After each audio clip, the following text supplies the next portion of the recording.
June 25, 1975. As most of India slept, its democracy was quietly smothered. Telephones were cut off, newspaper presses went dark, opposition leaders were pulled out of their beds and thrown into jail cells.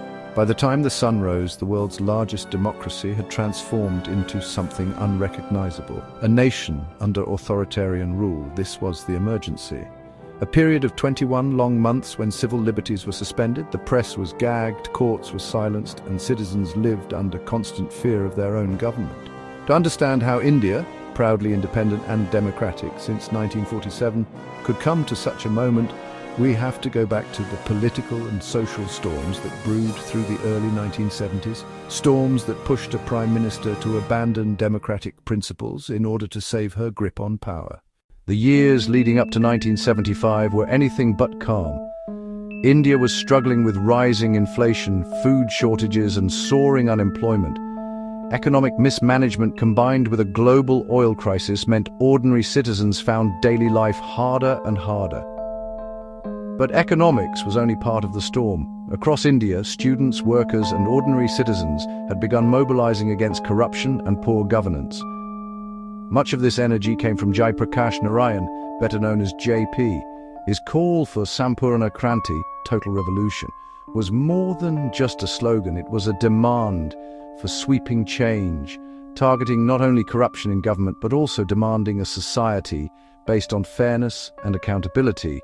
Protests spread from Gujarat to Bihar and beyond, and suddenly Indira Gandhi, once hailed as the Iron Lady of India, after her victory in the 1971 war against Pakistan, now faced a groundswell of opposition at home. And then, on June 12, 1975, came the blow that shook her hold on power. The Allahabad High Court ruled Indira Gandhi guilty of electoral malpractice during her 1971 campaign in Rai Bareli. The verdict not only nullified her election victory, but also barred her from holding any elected office for 6 years. For India's democracy, it was a moment of triumph. The judiciary had proven itself capable of holding even the most powerful leader accountable. But for Indira Gandhi, it was an existential crisis. Stripped of legitimacy, under siege from opposition parties, and facing demands for her immediate resignation, she clung desperately to the one option left to her: survival by force. In the dead of night, on June 25, 1975, the fate of India's democracy was sealed. At her residence, Indira Gandhi persuaded President Fakhruddin Ali Ahmed to sign a proclamation of emergency, citing vague internal disturbances that threatened national security. But here's the twist: the cabinet wasn't even consulted. The Prime Minister had bypassed her own ministers and acted unilaterally. By dawn, the cabinet was simply informed that the emergency was now law. The machinery of repression whirred into action instantly. The power supply to newspaper offices was cut off, silencing the morning press. Opposition leaders Atal Bihari Vajpayee, L.K. Advani, Moraji Desai, Charan Singh, and hundreds of others were woken up by police in the middle of the night and taken straight to prison. Even dissenters within the ruling Congress party were not spared. Indira Gandhi addressed the nation the next morning. She spoke calmly, insisting that a grand conspiracy threatened India's unity and stability, and that extraordinary measures were needed to protect democracy itself. But in reality, democracy was the casualty.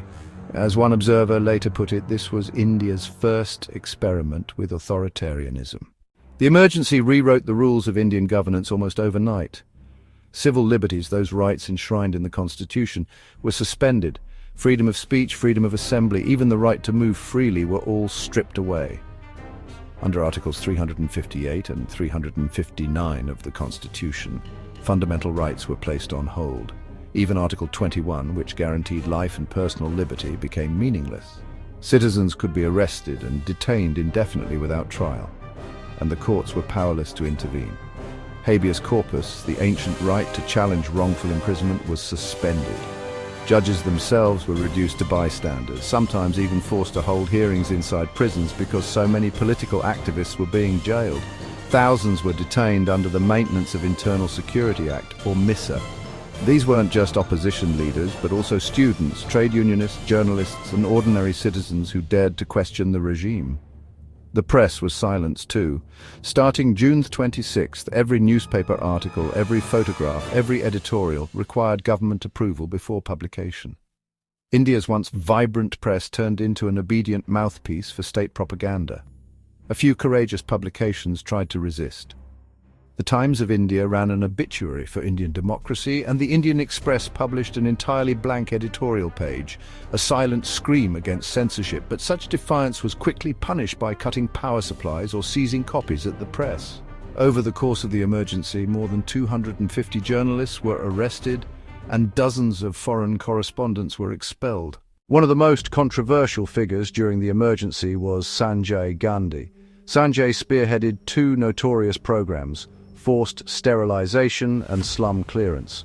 Under his family planning drive, millions of men, often poor and vulnerable, were coerced into sterilizations. Sometimes they were lured with promises of food or housing. In other cases, refusal meant losing jobs, ration cards, or homes. By the time the campaign ended, over 10 million sterilizations had been carried out, many of them involuntary. Simultaneously, entire slum colonies were bulldozed in Delhi and other cities under the banner of beautification. Families were thrown onto the streets with no warning, their homes reduced to rubble. These policies left deep scars, and for many Indians the name Sanjay Gandhi became synonymous with authoritarian excess. Despite the climate of fear, resistance did not vanish. Underground movements spread across states like Gujarat and Bihar.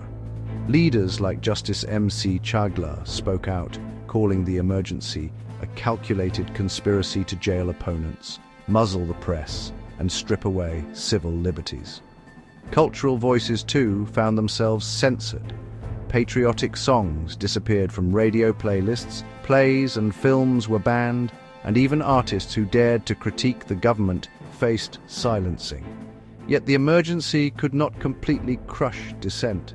The spirit of resistance flickered stubbornly, reminding the world that India's democratic soul had not been extinguished, only smothered.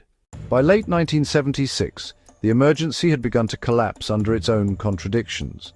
The economy was faltering, international condemnation was mounting, and even within her own party, Indira faced growing unease. In January 1977, in a move that shocked many, Indira Gandhi announced fresh elections. When the people of India finally got their chance to speak, they did so with thunderous clarity. In March 1977, the Congress Party was voted out in a landslide defeat.